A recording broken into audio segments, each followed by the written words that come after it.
Instant credibility. Don't we all wish that that's how, when we enter a room, we were perceived as the subject matter authority, the person that people sought out for their expert advice, that we could do away with cold calling and chasing people who don't recognize what we bring to the table? Wouldn't that be great? So here's what I believe. I believe strongly that in order to gain that instant credibility, we need to build ourselves a mountain of credibility. And I call it building a mountain of credibility because we ideally want to stand atop this mountain of credibility, establish our authority positioning within our market and with our clients and our prospects, so that we can exemplify how our experience, our expertise, and the perception of the audience that we're trying to reach is that we can be useful, helpful, and integral to how their business functions, to their success, and maybe to their future. This top of mind positioning is no different than scaling a mountain peak. Back almost 60 plus years ago, when Sir Edmund Hillary and his Sherpa Tenzing Norgay, scaled Everest, and he was the first man alive to, at least in recorded history, to have achieved that. It was an amazing feat. And since then, over 4,000 people have attempted to reach the summit. 300 people plus have unfortunately perished, as in recently there's been even more. But really, billions of people never have. So something about a person who climbs Everest and successfully reaches the peak, the summit of Everest, they're perceived as an authority, not just in scaling mountains as a mountaineer, but somehow they're perceived as an authority that can help in so many different ways. I mean, if you're standing around at a jelly bean flavor testers conference and they're talking about, and you're the mountaineer and you weigh in on, your belief on how they get the chemical substance just right to create that bubblegum feeling or whatever weird, tastes that they have in jelly beans, right? If you just weigh in and you're the mountaineer who climbed Everest, suddenly everybody's paying attention to you. Like, why? I mean, you have no expertise in that, but somehow you're perceived as an authority, and not just an authority in what you do, an authority across the board. So ideally, what we hope to do is that we achieve this by creating the opportunity for success. Now, I believe strongly there are lots of ways you can build your mountain of credibility. Number one, you can build it by doing speaking gigs. You can write articles. You can get referred by other people. You can go on TV. You can go on radio. You can be interviewed by local celebrities on TV and radio or in newsprint. But books seem to continue, even though thousands of them are written. Hundreds of thousands of them have been written, and thousands of authors have been published. They still somehow have this particular mystique, if you will, about them. Something about writing and finishing a book has a sense of accomplishment, is perceived with awe, if you will, and credibility.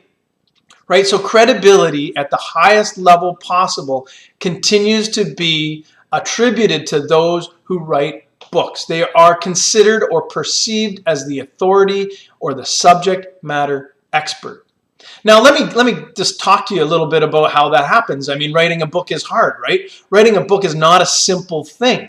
And Oprah actually went out and acknowledged everybody, who wrote books, because she showcased them, promoted literacy, and focused on those authors. And the reason, of course, it is because these authors are not only perceived to be authorities, but it is a very difficult thing to write a book. As big or small a book as you complete, it is very difficult. It's not too difficult. I mean, I found that it wasn't too difficult to start a book. The writing wasn't really even that difficult, but it's extraordinarily difficult to finish one, right? And it doesn't have to be epic. It doesn't have to be a great big book. One of my coaches once stated that, his tiny little book, he had a number of books. He'd written a lot of books, and I've written a number of books as well. And that's always hilarious when you hold up the big book and the small book, and people go, well, what about the size? And I go, well, my coach once said that his little book is always better than the book his competitors didn't write. right? And that's true. I mean, if you think about the speaking gig, the interview you're going to get, or the opportunity you're going to get, if you compare yourself alongside of people who are competing for the same opportunity, and you're not the author and the other person is, who do you think is going to get the gig? Right? And so being an author, standing atop of your mountain of credibility, building that top of mind positioning is really a combination of the respect you get for actually having done it, right? A lot of people, I know that everybody has a lot of people who have books in them, but they never got the books out of them. So there's a lot of respect for simply completing a book. But then you're also recognized as an authority in that particular field or in the subject matter that you've written about, because you actually had to do the research. You actually had to create something that was at least tangible, and you had to give a little information in it. Lastly, or another item, is that content. Books create, and in this world of social media and massive marketing reach, content is king. Everybody's looking for content, from newspapers to magazines to online blogs to online vlogs. Content is king. So if you've created a book, you've created usable content. And then lastly, of course, is you become a valuable resource. You become a valuable resource for people in that marketplace or in that field. So, getting that respect, becoming the authority, creating content, and then becoming known as a valuable resource will get you the speaking gigs, will get you hired, will get you the opportunities that other people who haven't completed the books have done. So when I wrote my first book, one of the things I was experiencing is back in 2008, when the markets were crashing and I was changing my entire business model to help charitable or philanthropic cause, one of the things I was teaching was how charities can better manage their endowments, right? So it was all governance. It was about investment policy. You might even say it was kind of boring, but it was extraordinarily crucial in an era or in a time when charities were losing, literally, or endowments were losing up to half of their value in the marketplace. Right, and half of that value was a result of decisions being made, not because markets stunk, but the decisions that got them there. So I was trying to teach charities how to do that, how to manage that process better, manage their decision making better. The kind of things that would keep them out of jail, if you will. Not markets going down would put them there. It's the decision making or lack of governance around that would make the difference. And so it was kind of dry, it was intense, it was very specific subject matter, and the truth is I couldn't get through. I wrote a white paper on it, I created an entire workshop on it, and I couldn't break through. I couldn't get the trust, I couldn't get the meeting even with the decision makers at charities, and those decision makers at endowments and charities were the board of directors.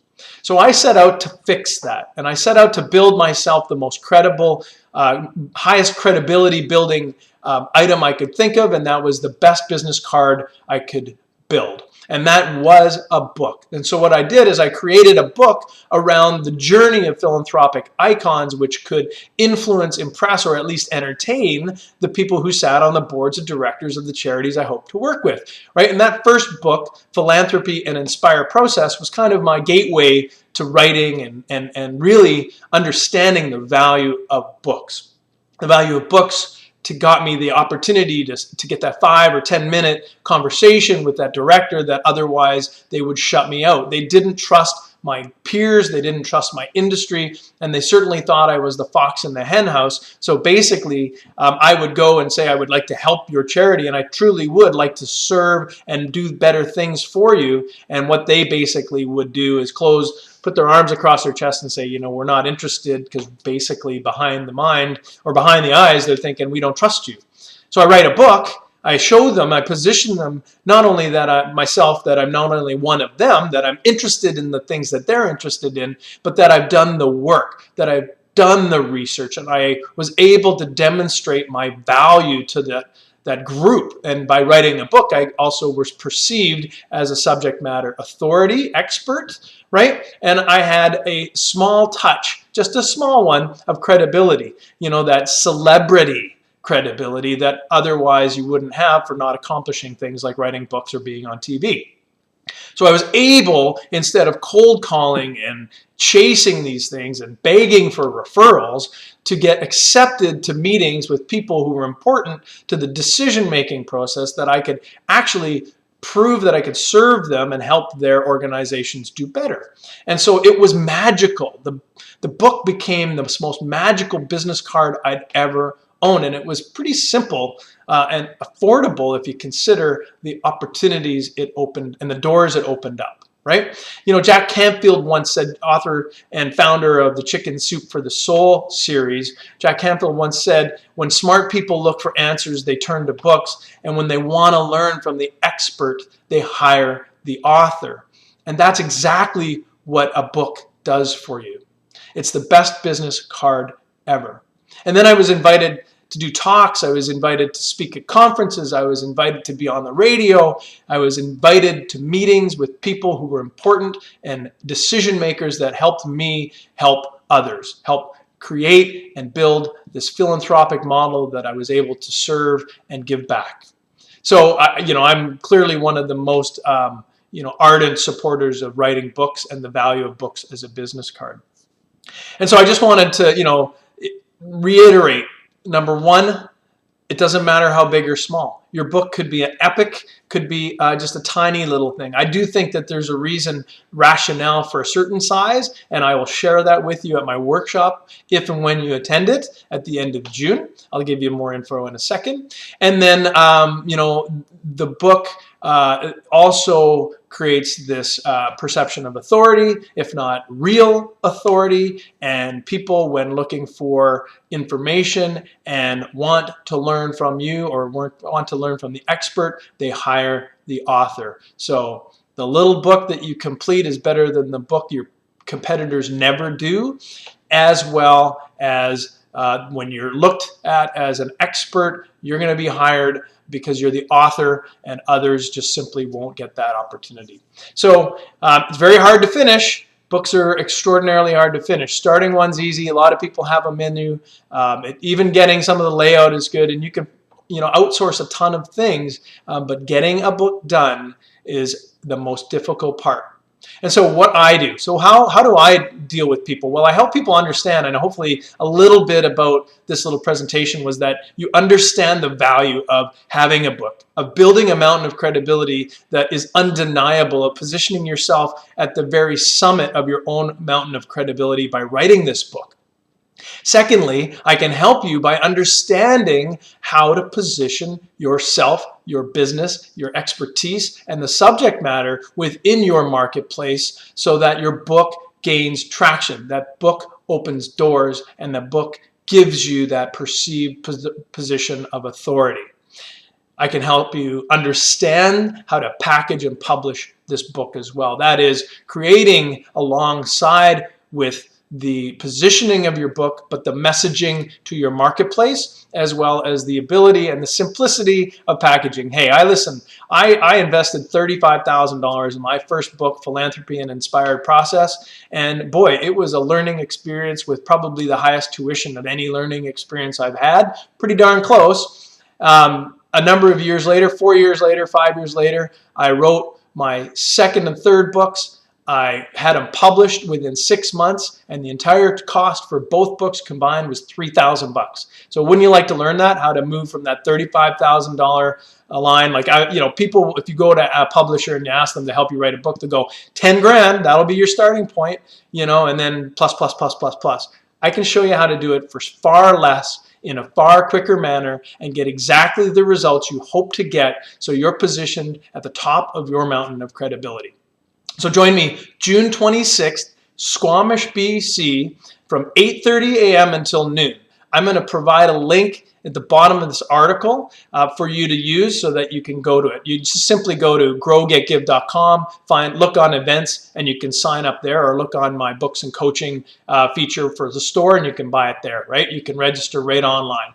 But basically, it's June 26th, 8:30 till noon. A book is your best business card. I'll teach you how to package, publish, and position your book so that you have the biggest traction, the most success in creating your authority, your perceived authority, expert positioning, and stand atop your mountain of credibility. So I look forward to seeing you, and if you can't make it then, look out at October 7th and 8th for my C2 Sky Summit. C2SkySummit.com. If you can't make a book as your best business card, join me at C2SkySummit.com October 7th and 8th. I can't wait to see you there. Everybody continue and aspire to live your own grow, get, give lives today. Talk to you later.